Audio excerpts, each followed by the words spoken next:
안녕하세요. 행복씨앗입니다. 오늘은 이번 주 주식시장의 주요 이슈들에 대해서 정리를 해보고 또 그에 따른 투자 전략에 대해서도 생각해보는 그런 시간을 가져볼까 합니다. 여러분들께서도 잘 아시는 바와 같이 현재 우리 시장에서 영향을 미치고 있는 가장 중요한 이슈라고 하면은 바로 일본 수출 규제라고 할 수가 있겠죠. 일본 수출 규제 이야기는 지난 7월 1일부터 이야기가 나왔습니다. 수출 규제 이야기가 나온 이후에 우리 시장은 이렇게 계속 하락을 하였고, 특히 금요일 일본 강요회의에서 한국을 백색 국가에서 제외시킨다는 보도가 나왔을 때는 저렇게 갭 하락을 하였습니다. 일본 수출 규제를 바라보는 입장은 자신의 처한 상황에 따라서 달리 해석이 될 수가 있습니다. 예를 들어서 주식 투자를 하지 않는 사람들은 그냥 일본 상품을 불매 운동하면 된다, 이렇게 참여할 수도 있는 거고요. 또 일본에서 직접 원재료를 받아서 제품을 생산하는 입장에서는 굉장히 불안해할 수밖에 없겠죠. 대체 수단을 찾으려고 노력하시는 분들도 계실 거고, 그 대체 수단을 찾는 것이 여의치 않다라고 하는 분들은 정말로 사업의 전망에 대해서도 걱정하는 그런 분위기가 아닐까 싶기도 하고요. 하여튼 사람들마다 다양한 이견이 있을 수가 있어요. 그래서 저는 투자자의 관점으로서 어떻게 우리가 이에 대응할 것인가, 그런 이야기를 나눠보고자 합니다. 여튼 주식시장은 돈을 걸고 하는 것이기 때문에 바로 저런 이슈들이 일어나서 시장이 폭락하게 되면 바로 실제 나의 재산에 영향을 미친다, 이 말이죠. 그래서 굉장히 민감하게 반응하는 것이 주식시장이라 볼 수가 있어요. 일단 시장이 저렇게 하락했다는 것은 시장에서는 굉장히 걱정하고 있다, 이렇게 볼 수가 있겠고요. 또 그리고 우리 시장 수급을 보면은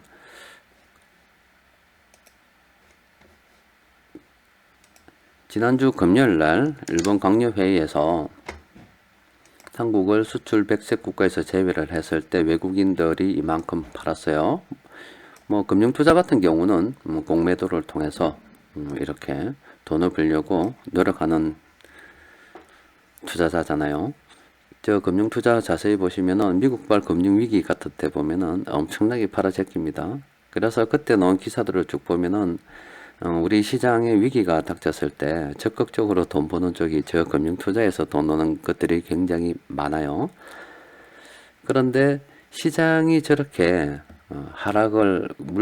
시장에서 큰 돈 굴리는 세력들이 물량을 던져서 하락을 유도할 때 뜬금없이 연기금에서 백기사가 되어서 거의 한 4,600억 원 정도 매수하면서 시장 하락을 어느 정도 지지를 바쳤습니다. 만일 저 연기금에서 금요일날 4,600억 원이나 되는 돈을 투입해가지고 시장을 방어하지 않았더라면 아마 우리 주식시장은 금요일날 폭락이 나왔을 거예요. 그래서 제가 추측컨대 일본에서 한국을 수출 백색 국가에서 제외를 시키고 그에 따라서 우리 한국 주식시장이 폭락을 했다면 우리 한국 주식시장에 투자하는 사람들도 굉장히 불안해했을 거고, 또 한국 주식시장에 투자하는 외국인들도 굉장히 불안해했겠죠. 또 그리고 일본 같은 경우는 내심 그 봐라 잘 됐다고 생각할 수도 있을 거고요. 그래서 이건 제 추정입니다. 저 연기금에서 그렇지 않아도 한국의 투자 비중을 줄여나간다는 이런 시점에 금요일날 저렇게 매수가 많이 들어왔다는 것은 어떤 모종의 어떤 합의가 있었지 않겠는가. 저 위에 높은 분들하고 연기금 운영하시는 분하고 합의가 있어서 연기금에서 매수가 들어와서 시장을 어느 정도 좀 지지를 해줘라.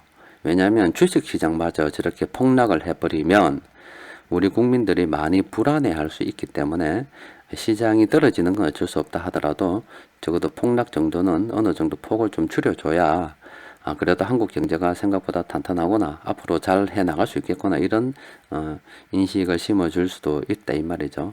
경제는 심리니까는요. 그래서 저런 연기금이 들어와서 일단 금요일 날 저 폭락은 어느 정도 맞고, 그냥 폭락 정도가 아니고 하락 정도, 물론 기업으로 많이 하락하긴 했는데 앞으로 저 연기금이 계속 어느 정도 더 매수를 할 수 있을지에 대해서는 일단 저도 잘 모르겠어요. 금요일 같은 경우는 뭐 워낙 뭐 큰 사건이기 때문에 급하게 저렇게 들어와서 시장을 막았다 손치더라도 만약에 앞으로 외국인들이 계속 던지고 금융투자에서 공매도를 통해서 계속 뭐 수익을 취하는 전략을 쓴다 했을 때 과연 우리 한국 주식시장의 수급 주체가 다 실존된 상태에서 한국 주식 투자 비중을 줄이겠다고 선언한 연기금이 얼만큼 더 매수를 해서 시장을 방어할 수 있을지는 일단 저도 잘 모르겠어요. 그래서 일단 수급은 좀 더 지켜봐야 될 것 같습니다. 일단 수급이 좋지는 않아요. 그래서 일본 수출 규제 관련해서 투자자 입장으로 바라봐야 될 것은 이 지금 현재 8월 달에 수출 규제가 이제 본격적으로 진행이 된다고 보고요. 이미 반도체는 그 이전에 시작을 했지만 우리가 지켜봐야 될 것은 10월 달하고 바로 내년 1월, 2월 달입니다. 이게 중요합니다. 왜 그러냐면은 일본에서 저 반도체 관련 핵심 소재를 그 원재료를 수출 제한했을 때 반도체 생산하는 기업은 그 대체 수단을 강구를 했겠죠. 그래서 국산품을 이용하거나 여러 가지 어떤 방법을 동원해서 일본의 상품을 대체할 수 있는 원재료를 대체할 수 있는 다른 수단을 찾고 테스트를 하고 있단 말이죠. 그게 한 몇 개월 걸린다고 그랬어요. 그래서 빠르면은 한 10월달 정도 되면 결과가 나오지 않을까 싶어요. 그래서 충분히 일본 제품을 쓰지 않더라도 우리가 해결 가능하다 이렇게 결과가 나올 수도 있고요. 역시 일본 제품 아니면 안 되는 거였어 이렇게 결과가 나올 수도 있어요. 그래서 10월달이 일단 중요하다고 볼 수가 있고요. 그 이후에 중요한 것은 이제 여기서 일본이 수출 규제를 하게 되면 이제 우리도 뭐 수출 안 하겠다는 건 아니잖아요. 아니고 예전처럼 2004년도 이전처럼 이거 좀 수술 우리가 수입하고 싶다라고 신청을 하는 거기 때문에 그러면 그 심사가 있고 해서 적어도 이 10월, 11월, 12월에는 이제 정말로 제품을 원활하게 공급받을 수 있는 곳도 있을 거고 아니면 뭐 공급을 받지 못하는 것들도 있을 거고 뭐 하여튼 여러 가지 그 산업에 영향을 미치는 일들이 바로 10월, 11월, 12월 뭐 그때 벌어진다고 보면 되겠죠. 그러면 저게 1월달, 2월달은 바로 기업 실적으로서 우리가 확인을 할 수가 있습니다. 그러니까 일본 수출 규제 이 지금은 다 말로서만 하는 겁니다. 뭐 정치하는 사람들도 이야기하고 국민들도 우리는 극복할 수 있다라고 자신감 있게 이야기하고 어떤 사람들은 뭐 극복이 안 된다라고 이야기도 하고 시간이 필요하다라고 이야기하는 분들도 뭐 다양한 의견이 있을 수가 있는데 지금은 말 그대로 아무 확인된 것이 없는 의견일 뿐입니다. 진짜로 우리가 뭐 개인적으로 생각할 때는 우리가 1960년대부터 시작을 해서 우리 산업이 발전한 역사를 볼 때 일본에서 기술 도입을 해가지고 하나하나 물건을 생산해서 팔고 또 연구를 통해서 국산화 시킬 수 있는 부분은 국산을 시키고 뭐 이런 식으로 해서 자꾸 일본의 기술 바탕 위에서 우리 경제가 자란 것은 이건 무시할 수 없는 사실이잖아요. 그래서 그렇게 해오다가 어느 날 갑자기 우리가 모든 것을 다 국산화하거나 아니면 일본 것을 대체할 수 있는 부분들을 다 찾아낸다고 하는 것은 물리적으로 조금 어렵지 않겠나 이렇게 생각하는데 일단은 정말로 그 정부에서 이야기하듯이 아니면 국민들이 바라듯이 일본의 그 그늘을 벗어나서 우리가 정말로 일어서서 나아갈 수 있는지 없는지는 일단 가까이에는 10월 달이고요. 반도체 부분은. 그리고 2월 달 정도 되면 기업 실적으로서 확인되기 시작할 겁니다. 이제 시작이에요. 시작이고 그리고 그 뒤에 보면은 5월 달하고 4월 달, 5월 달 다음 실적이 발표될 때는 이제 좀 더 명확해지고 또 그 다음 실적이 발표되는 뭐 적어도 7월 달, 8월 달 정도 되면 더 명확해지겠죠. 우리 산업의 실제로 어떤 영향을 받는지는 기업의 실적이 나와봐야 안다 이 말이에요. 그래서 시간이 필요합니다. 그래서 현재 우리 시장이 이렇게 하락했다고 해서 섣불리 바닥이라고 판단하는 것은 좀 위험합니다. 자기 생각이죠, 자기 생각.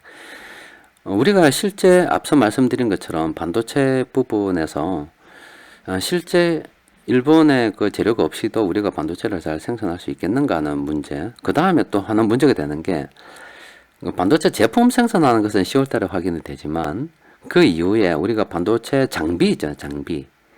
또 그 장비를 일본에서 수입하거든요. 그 장비가 없으면 반도체 자체를 못 만들어내니까 지금은 기존에 있던 장비로 제품을 만들어낼 수 있느냐 없느냐의 문제고 그 다음에 또 장비에 대한 문제인데 그래서 그거는 조금 또 시간 좀 흘러봐야 돼요. 그래서 여튼 우리가 실제 확인할 수 있는 것은 빠르면 10월 달이고 기업들은 2월달, 1월달, 2월달, 그 다음에는 뭐 4월달, 5월달, 그 다음에는 7월달, 8월달 되어야 서서히 우리 산업에 어떤 영향을 미칠 수 있을지 우리가 눈으로 볼 수 있고 데이터로 확인할 수 있다 이 말이죠.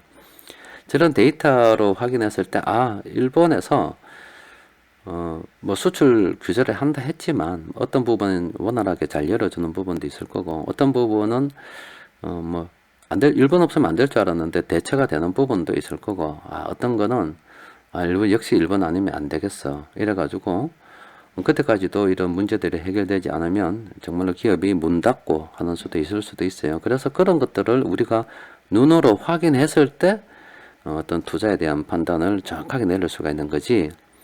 뭐 투자자는 분위기에 편성해서 하는 거 아니에요. 뭐 개인적으로는 뭐 불매운동도 할 수 있고 뭐도 할 수 있고 할 수 있어요. 있지만 우리는 뭐 그냥 극복 가능할 거다. 우리는 잘할 거다. 무조건 이길 수 있을 거다 생각하고 다 잘 낼 거니까 지금은 바닥이야 이렇게 판단하고 접근하는 것은 안 된다 이 말이에요. 그래서 우리가 이와 관련해서 생각해 볼 수 있는 전략은 일단은 주식 시장에 추가 자금을 투입하는 것은 금지. 또 섣불리 바닥이라고 판단하는 것도 역시 금지. 그리고 이제 막 주식 투자를 시작한다면 현금 보유 비중 50% 지키고 주식 투자 비중 50% 지켜서 어느 정도 현금을 보유하는 가운데 분산 투자를 통해서 뭐 그대로 하는 그렇다고 해서 주식 투자 안 할 수는 없잖아요. 그래서 해 나가는 게 좋지. 지금 이게 바닥이라고 생각해서 현금을 다 때려 넣어 가지고 그거는 안 된다 이 말이에요. 일단 그 부분에 대해서 말씀을 드렸고 또 일본 수출 규제 관련해서는 뭐 앞으로 계속 이야기가 나올 수밖에 없는 상황일 것 같습니다.